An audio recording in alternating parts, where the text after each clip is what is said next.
KYW3. Live from Independence Mall, this is Eyewitness News. Police search for a possible missing clue that would tie a kidnapping and murder suspect to other similar crimes. Meantime, the woman who was kidnapped is making her first public comments about her terrifying ordeal. Good evening, everyone. I'm Larry Kane. And I'm Dawn Stensland. It was a week ago tonight that Deborah Puglisi was found alive, and police arrested the man she says abducted her and then killed her husband. Now, while Donald Flagg sits in prison, there are new developments on two fronts in this case. Eyewitness News anchor Bev Williams is live at the suspect's house in Bear, Delaware tonight. Bev? Larry, Don, two compelling developments in this case. First, for nearly 10 hours, police have been searching the home of murder suspect Donald Flagg. They think he may be involved in some unsolved murders in the Delaware area. Secondly, the woman who was kidnapped, allegedly his victim, Deborah Puglisi, for the first time is speaking out about this horrible ordeal. Through a spokesperson, Deborah Puglisi said, "Some people have told me I am a hero or an inspiration. I must admit the labels make me uncomfortable. I want everyone to know the two things that kept me going after I learned my husband was murdered, my faith in God and my overwhelming desire to see my children. The real family hero," she says, "is not with us today, nor will he ever be again." Police say Anthony Puglisi was shot and killed by Donald Flagg. According to police, Flagg also kidnapped Deborah Puglisi, a hospice nurse seen here in this video. Authorities say that Flagg held Puglisi captive at his home for 5 days. Miraculously, she broke free and called 911 for help. He saw me in the yard and he wanted me. He waited in my house for me. And then my husband came in and shot him. Meanwhile, as police search Flagg's home, neighbors who live nearby are still quivering. You think that could have possibly happened to you? Sure, it could have happened to anyone. It really shook my son up Friday night. He trembled all night in bed, and it upsets me. Upsets me to think about it now. You look like a regular guy. I mean, you know, just by looking at it, you would have never known. To think that I was only 4 doors away and that Deborah Puglisi was in there and I couldn't do anything to help her. I wish I would have known. You're looking at Flagg's home, what state police call a house of terror. They also say that Deborah Puglisi may have been responsible for saving her own life in a large part because they say she managed to calm her captor and managed not to openly rebuke him. Live in Bear, Delaware, Beverly Williams, Eyewitness News. Thank you, Beverly. A shooting episode in which 3 people were wounded by police on the New Jersey Turnpike recently is attracting attention from a member of the O.J. Simpson Dream Team. The Newark Star-Ledger reports that Johnny Cochran, seen here during Simpson's trial, will represent at least 3 of 4 men in the van. Cochran's office in L.A. tells Eyewitness News, no comment. In the episode, the van allegedly knocked down an officer, hit a police car, backed sideways across the highway, and was hit by a car before moving toward the officers who shot 3 of the 4 men inside. You're not going to believe this one. All it took was a well-aimed soda bottle to bring down a robbery suspect in Bucks County this week. It was a 2-liter Sprite bottle. There it is, there's one of them thrown by a manager of the County Farms convenience store on Bristol Road Wednesday night. Now, police say the manager, Mike Panchel, hurled the bottle at 35-year-old Keith Rayer after he allegedly attempted to steal not the money, but the store's cash register. The bottle beamed Rayner right in the forehead. He was out cold when police arrived. Now he's cooling his heels behind bars. And police in Camden County are stepping up their investigation into recent bomb threats at Overbrook Regional High School. New security measures, including volunteer patrols around the school and identification for anyone entering the building, are now in effect. There have been 25 bomb scare episodes which have disrupted classes for hundreds of students. So far, 14 people have been arrested. Police say 2 other arrests are pending. And in South Philadelphia, this Jeep was at the center of a bomb scare. While police and fire secured the area around an auto garage in the 2500 block of South 28th, the bomb squad, as always, did its job. Eyewitness News was there as they removed a suspicious device from the back seat. It wound up being an inactive training device. What a mess on one Philadelphia street tonight after a building caught fire, then collapsed, sending bricks flying into the street. Look at this scene on West Dauphin Street. The fire caused an old vacant building here to collapse, most of it falling to the ground, and just a heap of bricks, mortar, and wood. Thankfully, though, nobody was hurt, but the fire is being called suspicious. Dawn, time to think summer. There's a new plan to help rebuild storm-damaged beaches at the Jersey Shore for all of us. Eyewitness News was there in February when several nor'easters slammed into the coast, causing erosion in many communities. Now a proposal has been unveiled to help replenish the beaches. Eyewitness News reporter Dick Standish has our report. Look at the Stone Harbor Beach. The ocean isn't far from the homes. The sand is gone. A little further north, in her pizza shop on the Avalon Boardwalk, Anna Santero fears the year that the beach isn't rebuilt. Oh, yeah. Gotta build. You know, people. 12 years of hard work would be washed away. I don't know. Out of business. A customer agrees. They need the tourist dollar to survive, to keep the business going. If the tourist dollar's not here or the summer vacation people aren't coming down, they have to close up and go out of business. It has usually taken large amounts of state and federal money to put the sand back on the beaches in front of these houses. At the same time, resistance has grown. Suburbanites have said, why should I pay to help them down there at the shore? After the 92 storm, it was a major battle. Avalon Mayor Marty Palugi says the shore must convince others it's paying its fair share. He wants a fund of money guaranteed to fix the beaches. He says raise beach tag prices, put a sales tax on hotel rooms and restaurant food, create a federal flood hazard fund. He says that if the money was guaranteed, the fears of shore neighbors like Anna Santero could finally be relieved. Dick Standish, Eyewitness News. Okay, let's face it. The Flyers have really dug themselves into a hole. Their backs are against the wall. It's crunch time. What do all these cliches mean? We got to win. You get the idea. If they lose tonight, they are out of the NHL playoffs. Those are enough cliches for one newscast, right? Right now, Eyewitness News reporter Colette Cassidy is live at the Core State Center where the fans are getting ready to root them on, and this is a big Flyers fan. Hi, Colette. Hi, Larry. Hi, Dawn. Absolutely. It is do-or-die night for the Flyers here tonight, and the fans are slowly starting to arrive for the game at 7:30 here at the Core State Center, and we asked some of them what they think their team's chances are. They got to. They have to. It's tonight. It's the game. I mean, it's the only place to be. Lindros is going to turn it all around. It's going to happen tonight. The fans are fired up. The ice is ready and waiting. But will the Flyers be able to skate through tonight's game? Score! They're down 3-1 to Buffalo, and in the team's history, the Flyers have never come back from a 3-1 deficit to win a playoff series. Can they do it this time? The whole series, that's going to be tough. Going back to Buffalo down 3-2, if they win the game, it's going to be tough. But I don't know. I think everybody's counting them out too early. I don't think we've had a break in the series yet. I think that all the breaks have gone against us, and hopefully we'll get a break tonight. And if we win the night here, they're in their heels because they got to go back to their building. And they have to. And if they don't win there, then we're going to have a lot of momentum come back to this building on Tuesday. So Joe Watson knows what it's like to be on the ice in an important game. He was with the Flyers in '74 and '75 when they won the Stanley Cup. Any advice for the players tonight?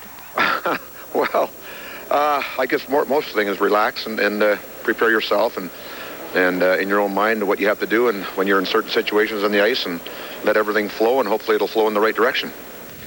Now back here live at the Core State Center as people are starting to arrive for the game. If you are one of the fans who will be coming down, just keep in mind you may hit a lot of traffic down here tonight. There's the Flyers game at 7:30, a concert at the Spectrum, and also the Phillies are playing at the Vet at 7. Reporting live, I'm Colette Cassidy, Eyewitness News. Larry, Dawn. Big night in the big town. Thank you, Colette. And, of course, we'll go back to the Core State Center for more on tonight's big game a little later in sports. Coming up.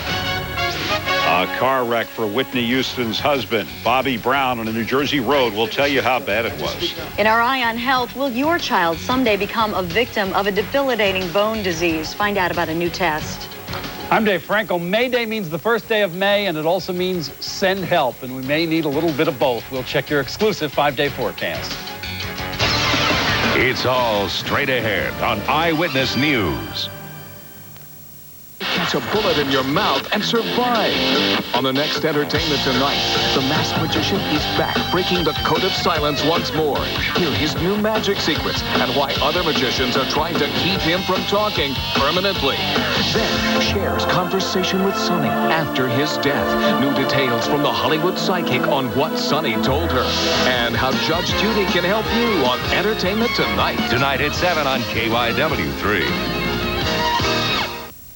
You're planning a special meal. You want a truly distinctive salad, so you choose Dole Special Blends. You get fresh ingredients like crisp romaine, colorful radicchio, and delicate frisee for a gourmet taste perfect.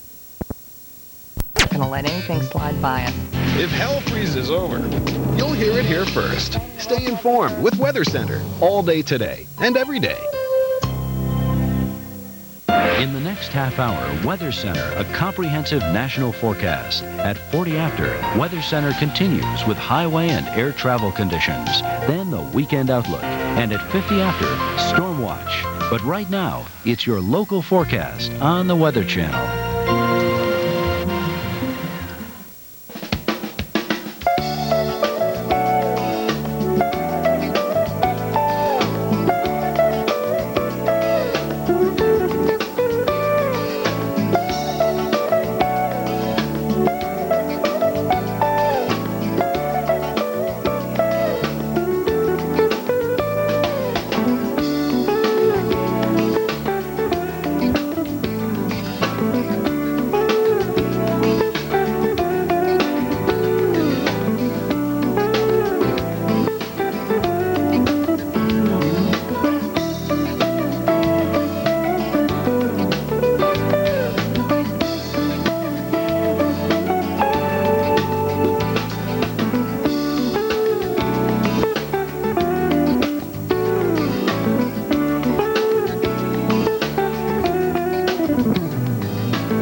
Yes, I agree. It has been a very messy day for many of us in the Mid-Atlantic and the Northeast. And you know what? The weekend's not looking a lot better for many of us. Good afternoon. Welcome to Weather Center. I'm Lisa Moser.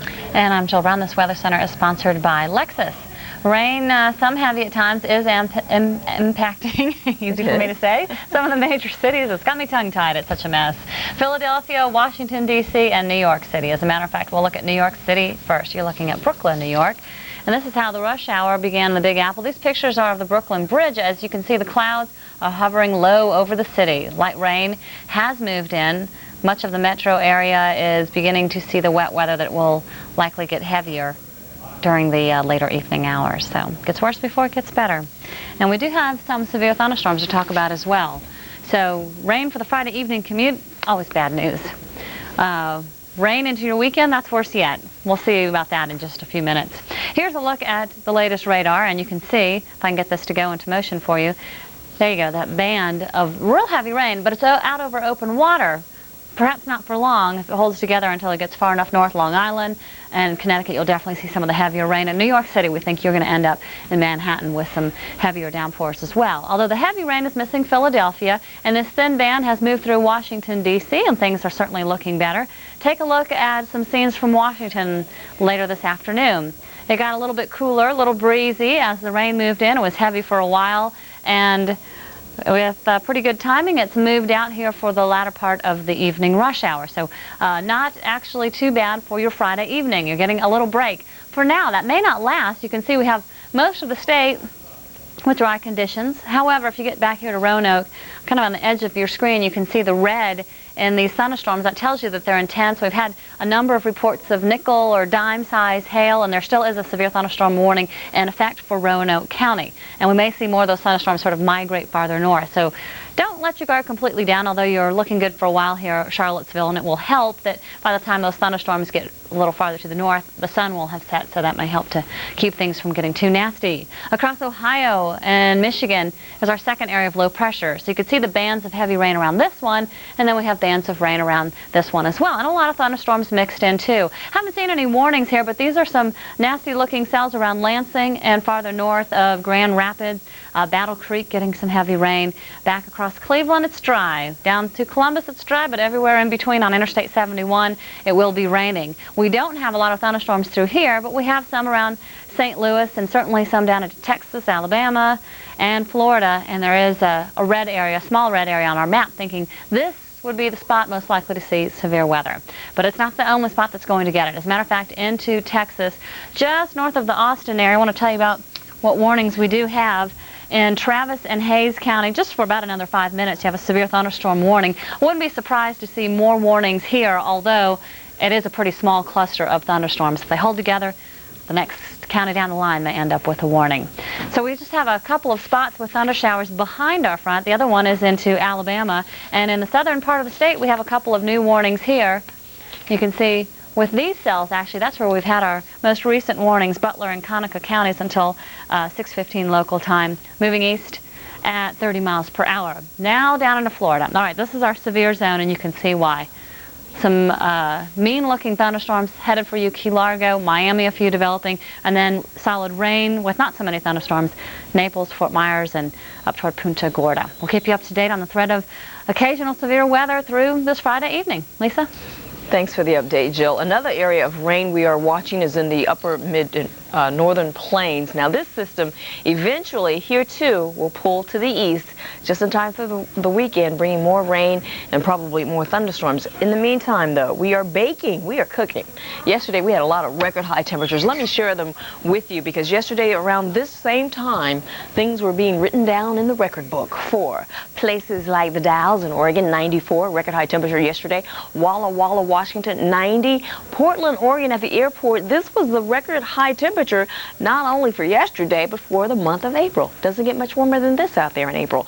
Down in Boise, Idaho, 84, we have a new record high temperature. Let's look at the surface map. High pressure was the dominant weather maker yesterday, but we have a low pressure area that's pulling a little further to the south. You'll notice that we have winds out of the northwest behind this low, and in Minot, we had snow this morning falling on the ground, collected a little bit, but for much of the day, it was a mixture of rain and snow, mostly rain. Don't look for any collection, but still temperatures in the upper 30s right now, and we are still seeing occasionally a little bit of rain mixed with snow. It's mainly light. Frontal boundary doesn't have a lot of moisture to work with it. That's because the low out towards the Midwest and the Ohio Valley has a lot of the moisture with that area. So there's just not a lot of moisture feeding into this system, so it's not a big weather maker, but it's very well organized. I'll show you that on the frontal, on the satellite picture in just a moment. Pointing out to this low, we'll be talking about this for several days. Over the weekend, we will notice pieces of energy that have a tendency to rotate around this low pressure area. Occasionally will break off, coming across California and Nevada and bringing us scattered rain showers, mainly the mid-levels and low-lying areas looking at rain showers. We could possibly see a little snow.